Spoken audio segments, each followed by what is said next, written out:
The dreaded Medi-Cal Renewal. Hello, I'm Kevin Knaus, an insurance agent, and I have many clients that I've helped enroll into Medi-Cal. Sometimes they're children, seniors that have Medicare and Medi-Cal, and the annual redetermination is always complicated and confusing for many people. And in 2023, it is even more so, because the public health emergency from the COVID pandemic is ending and Medi-Cal is returning to normal operations where they do the redeterminations for everyone. It also appears that the counties are kind of understaffed and overwhelmed. So to try and help people make the renewal process as painless as possible, I'm going to try and give a kind of a high-level overview of how this whole Medi-Cal thing works and some tips to make it simpler. So first, Medi-Cal is managed by the Department of Health Care Services. And that California department is fairly large. They handle a lot of different things.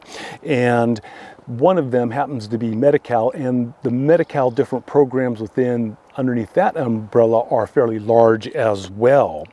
But what is key to keeping Medi-Cal or communicating with them is having the right address, who you need to talk to, and make sure that they have your updated contact information. Now, even though the Department of Healthcare Services kind of oversees this program, it is actually the counties, your local county, that handles the eligibility and enrollment for individuals living in the county. So you need to talk to people at the county level, the county social services department, which will have a Medi-Cal unit within it. And some of the rural counties are smaller, fewer staff, but they have a lot to do. So we need to have patience. But so where do you even find who to talk to? Well, if you go to the Department of Healthcare Services, they're going to have a page, and I've listed the URL that shows where you can go to get the county information. And then you click, it's kind of alphabetical, and then this shows you what it will look like in the A through L section. You know, it's going to have Alameda, Alpine, and it's going to list the address, and it will give a link to that specific county's Medi-Cal office and website. And what's important is that you want to make sure they have your updated information, address, phone number, email. And this is particularly important if you have moved within the county within the last year or so, because they may not have that updated information. And Medi-Cal must send paper forms. It's just one of the rules, part of the law, that they have to send out paper forms. And if they don't have your correct address, then you're not going to get the form. And then things fall through the crack and you may be terminated for lack of a response to the annual redetermination notice. Now, the best way to handle all this information is to do it online, and there are two different portals based on your county. As you can see in this list, many of the counties use Benefits-Cal, and then a handful of counties use My Benefits-Cal Win, and they are separate. But if you live in one of those counties, you want to sign up for that particular client portal so that you can communicate changes to them. Then you can see, like on the Medi-Cal Win Benefits website, it'll have a link there, report changes. You know, technically you need to report any changes to your household, including income, within 10 days of when you know it has happened and you have verifiable proof that it has happened. So this is where you can go and easily say, oh, you know, I've got an increase in my wages, or, you know, I'm having a baby, or something of that nature, to keep them in the loop so that nothing gets dropped. You may also want to sign up for the Department of Healthcare Services updates to the Medi-Cal program. These programs frequently change. They're always looking at different things, and if you are getting the updates, some of that stuff isn't going to necessarily pertain to you, but some of it might. So you can always just delete the emails that don't pertain to you, but there may be a little nugget of information that really might help you out. Now, on these annual redetermination forms, there is one for Medi-Cal. That is the Medi-Cal that you would be determined eligible for if you went through Covered California. And that has no asset test. They only look at your income. And then there is non-Medi-Cal for all of the other programs that does look at both income and assets.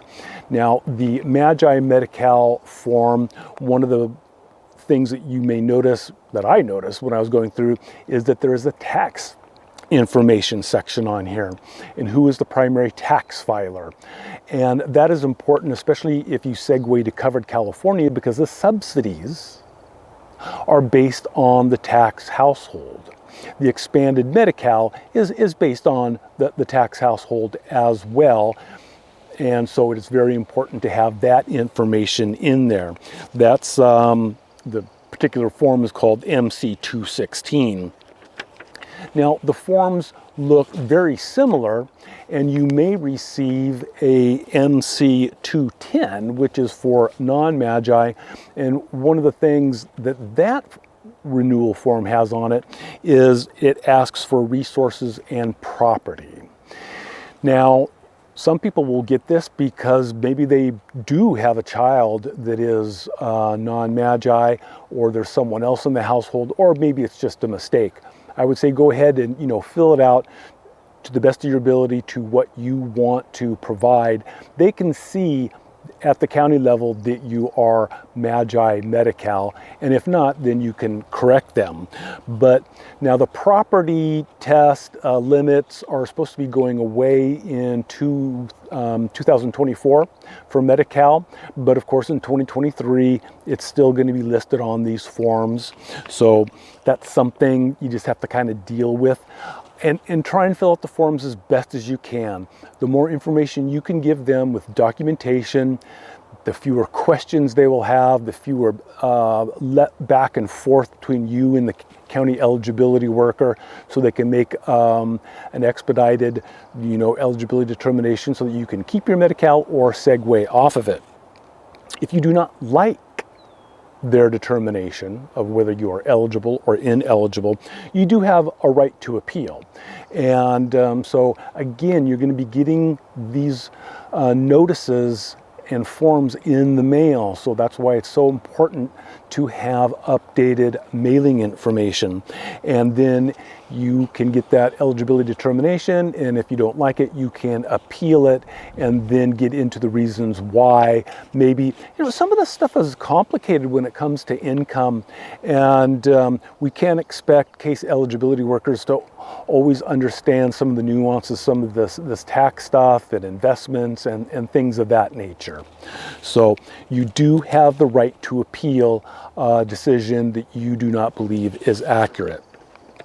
Now, for people that are in Medi-Cal that their income has gone up and it is determined they are no longer eligible, those people are going to be segued into Covered California, into, I think, the lowest cost silver plan, but you have to opt into it. You still have to agree to the terms and conditions. More than likely, there won't be a premium if the income is very low, but there will be co-pays. And I've outlined that whole process and what it is going to look like in this YouTube video, Automatic Enrollment into Covered California Silver Plan when Medi-Cal is terminated. So you can review that to see what your options are. They're doing that so people won't have a gap in coverage. Medi-Cal will generally end at the end of the month, and you should be notified several weeks before that. But some people, it kind of lapses, and all of a sudden it's a month or two without any coverage. And if you go too long, if you go more than 60 days after Medi-Cal has terminated, you don't have a special enrollment period for Covered California. So you would be without health insurance. So this is trying to preserve health insurance for the individual that now makes too much money to be in Medi-Cal. A question I often get is, do I have to repay Medi-Cal if my income went up and I failed to report it?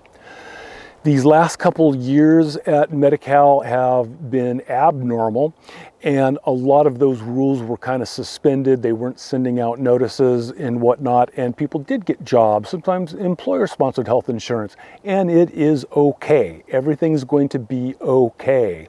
But as soon as you know, you should update Medi-Cal. This is a YouTube video I did on that about, do I have to repay California Medi-Cal, and I kind of go through what's involved with that. And in general, no one has to repay Medi-Cal. They ask that you update them within 10 days of any change. But of course, sometimes life happens and that doesn't always occur. So it is going to be daunting these next couple months, because it does seem that the county Medi-Cal staff is, low, and they're going to be processing a lot of eligibility determinations.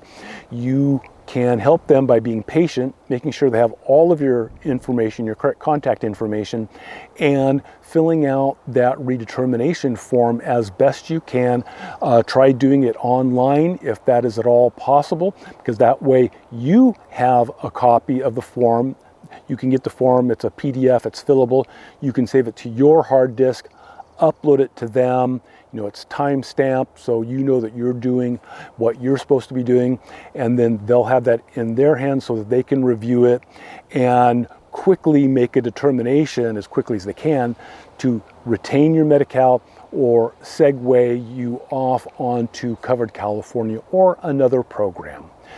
So if you have any comments, you may leave them down below. You can go to my website and go to my contact page and get a hold of me that way, and I will do my best to answer your questions. So for InsureMeKevin.com, I'm Kevin Knaus.